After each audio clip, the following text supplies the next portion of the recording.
Hello and welcome to all of our listeners tuning in to another exciting episode of Comply or Die. If by now you don't know who I am, well, you should probably have listened to a few of the other episodes. And if by now you don't know who our data privacy expert is, well, then you've probably also missed another episode. Tracy, welcome back to the channel. Thank you so much. And I'm sorry if you missed my first very compelling episode. But yeah, thank you for joining us for our second episode together. So today we're going to talk about what probably anyone in fintech, tech, truthfully, maybe anyone with an internet connection at this point. Literally anyone with an internet connection. And that would be DORA. So without further ado, maybe very high level intro, and then we're going to talk a little bit about, well, why is everyone chatting about DORA now? Okay. So maybe should I explain it to you like you're 5 years old? Let's do that. Okay, let's start with that, just to catch everybody. So I like to think about it as if you break down the acronym. So it stands for Digital Operational Resilience Act. So a bit of a mouthful.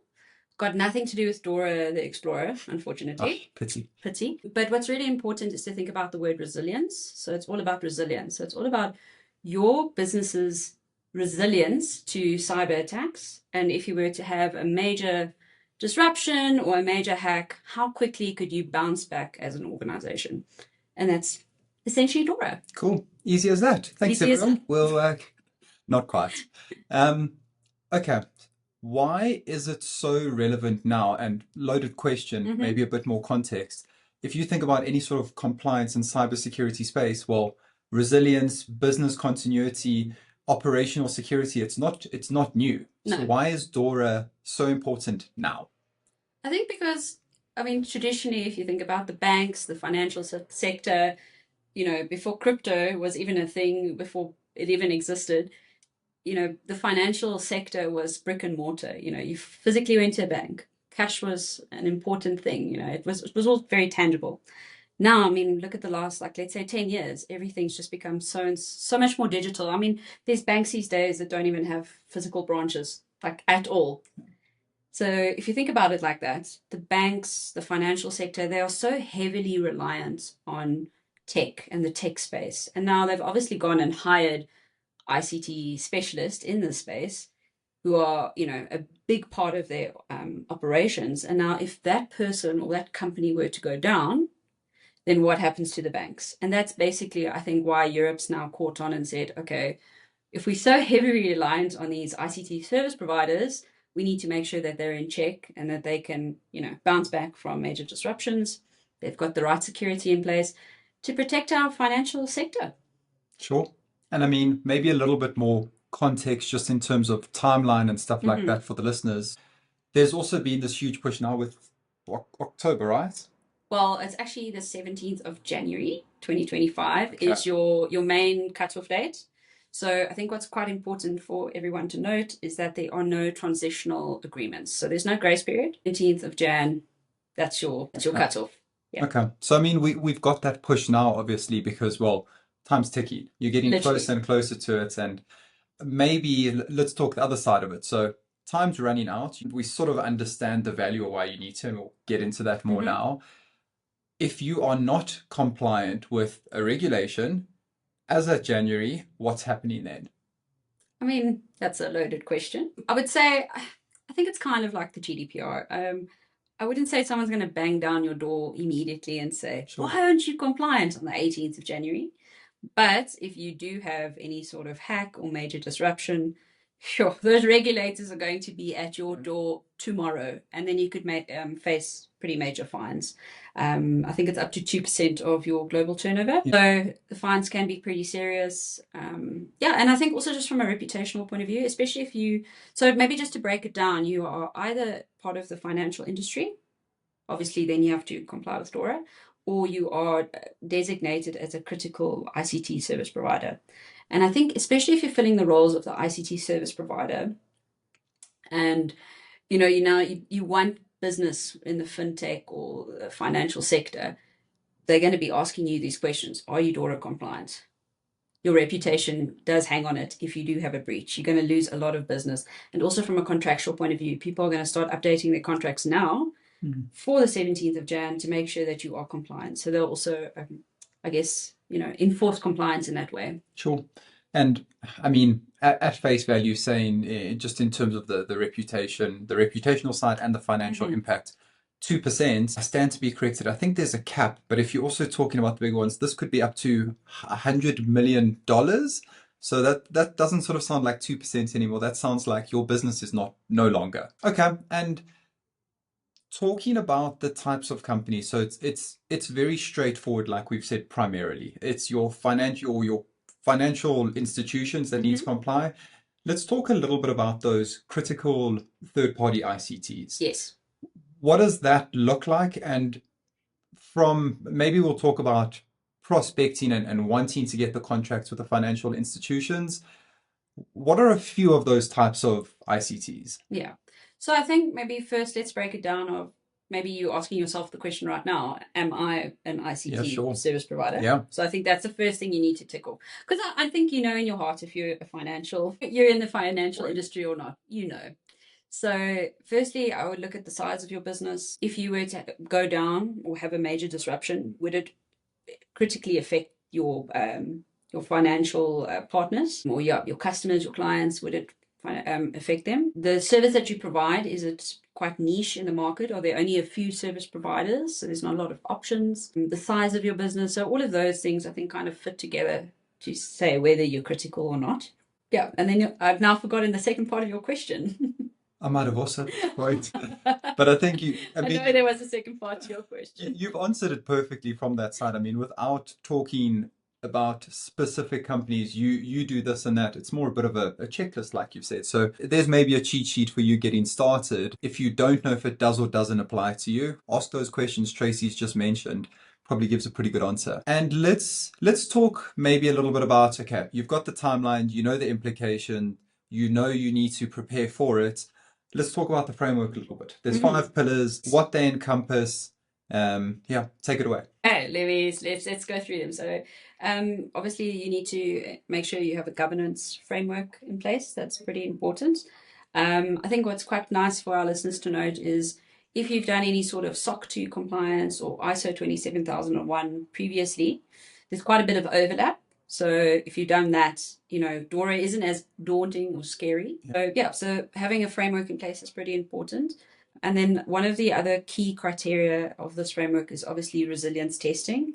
So constantly testing that you are ready for any sort of breach that might occur, you know, doing penetration tests, trying to see if you do have any gaps and how quickly, if you were to have a major disruption, how quickly would you bounce back from it? And then the third pillar is obviously your incident reporting. So if you were to have a breach, what do?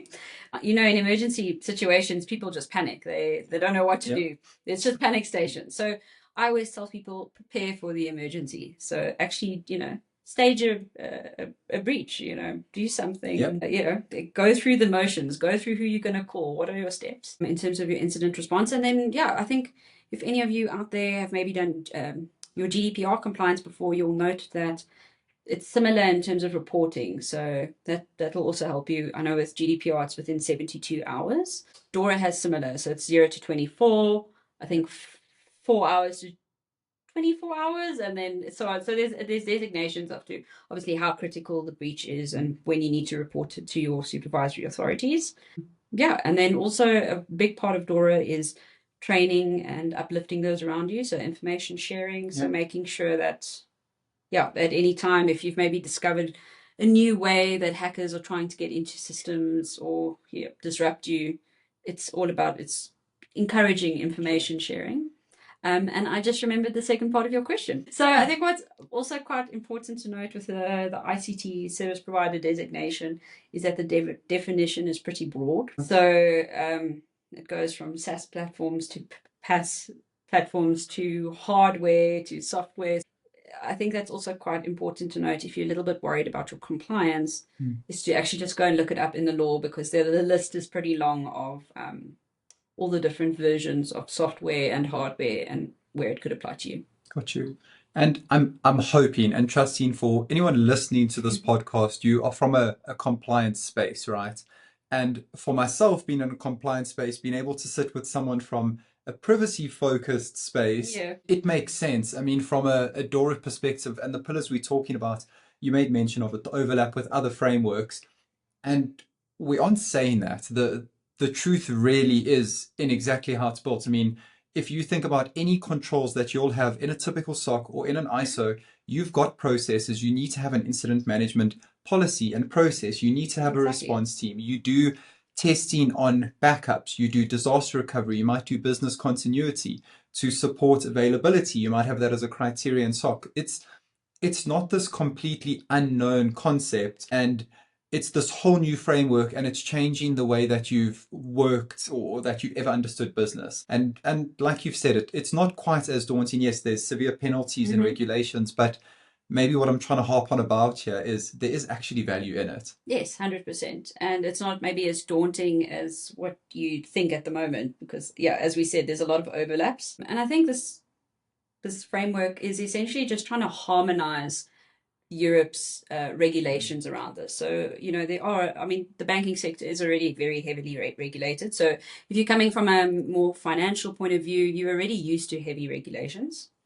But it's just saying, hey guys, there's so many of these laws floating around, let's harmonize them and make them into one thing that, because it's obviously a regulation, applies to the whole of the European Union. So it'll probably just make commerce and doing business a lot easier. And for the listeners, I mean, something we were chatting about offline and talking about all the regulations, directives, rules was obviously a little bit around NIST. Also, I mean, the whole goal there, improving your cybersecurity posture of businesses. Exactly. And if you were to just give those two sentences to someone and say, what's the difference between DORA and NIST at face value? Well, they maybe sound a little bit, they sound quite alike there. And where I maybe want to go with that is, for a lot of our listeners, and we've obviously been discussing this at length, they might not be the financial institution. Like you've said, you know if you are, and you also probably know if you're the critical ICT provider.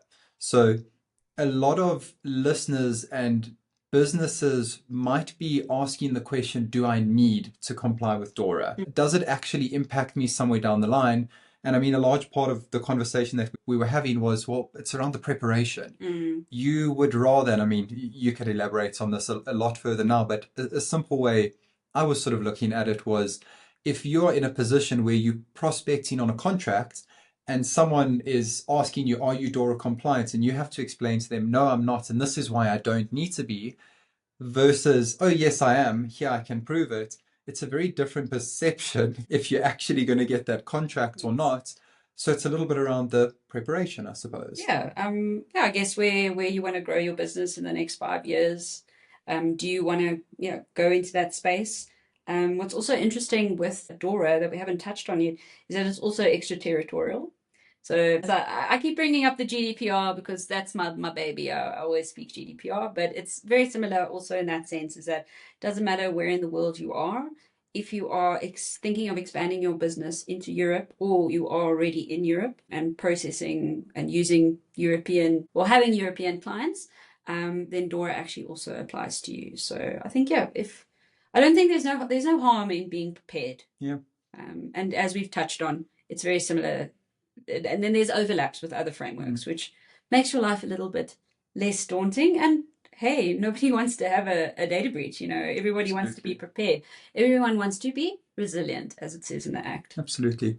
So, I mean, I hope we're getting that point across, that it shouldn't be hugely daunting. It's not unfamiliar. If you're running any type of a business and you're doing some kind of compliance, or I suppose at the end of the day, if you're going to run a successful business, you need to have securities and controls in place. Exactly. This is really just making that law. It's created a regulation. You now have to do it, but it's not really a grudge purchase from that side anymore. There's benefits from it. There's direct value for you as a company, as prospects, as you expand your service and target market. So go ahead and do it, I suppose. Yeah, I mean, security is everything, isn't it? You don't want to land up with your name in the news for having a major breach. You want to protect your IP, your personal data, your financial data, your confidential data. I don't know. If you're not thinking about security, what are you even doing? Absolutely. I think it's just the cornerstone of any business in the digital age.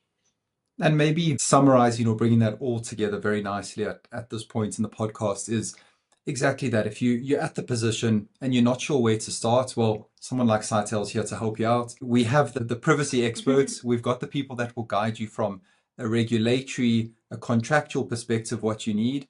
And also, like we say, you are potentially building a business. It might be very early stages. And something like DORA might just be something right now that you think is completely out of reach. And the reality is, well, start building that now already. Just have it in the forefront of mind. I want to almost make an assumption and say most businesses are, because if you're going to be able to prospect or generate some sort of a business, like you said, there's so much data out there, there's so much technology. So you need to be on a daily basis building secure practices. You may as well have some sort of a framework that you're aligning it to. Yeah. And fast forward 6-12 months, you're now in a position where you've got your security compliance frameworks, your SOC, your ISOs, your GDPRs, you've done DORA, and you've gone from being a small early stage startup potentially to being in a position where you can really prospect for some really big contracts. Yeah. I mean, it's like building your business by design. We always say privacy by design, security by design. So I think it's a brilliant way to build a business, is to always have your end goal and think about how can we do things now, because, you know, to build your business and then go backwards to change things to make it compliant, it's a huge mission. So just do it from the get-go. Absolutely. Yeah, exactly like you say. And you see it so many times where you now need to go and change a broken process. And obviously the risk that inherently has the whole way through, rather than just, okay, let's do it right from the get-go, but also let's make it scalable. You're not saying you need to have an industry standard practice in your first few months of operation. Understand what you're working towards and put that in place, like you said. That you're not going 10 steps backwards. Yeah, I mean, like the resilience testing, and, you know, that's obviously when you become more mature, but just having that framework in place, I think, is very valuable. Absolutely. Anything else you think we've left out that we need to tell the listeners about? I hope not. I hope, you have a good understanding. Obviously, it's just a high level understanding at the moment for our listeners, but I hope you know, if you were panicking and you weren't sure and you kept hearing on the internet all of these things about DORA, I hope we've framed that a little bit better for you. Awesome. So, I mean, we'll wrap it up with that. Short and sweet today. Tracy, thank you. Always a pleasure. Wait for the next privacy one. Yes. Maybe they introduce a new law and then I can talk about that. Can't wait. I'm sure the listeners can't either. Until the next one, thank you. Thank you. Cheers.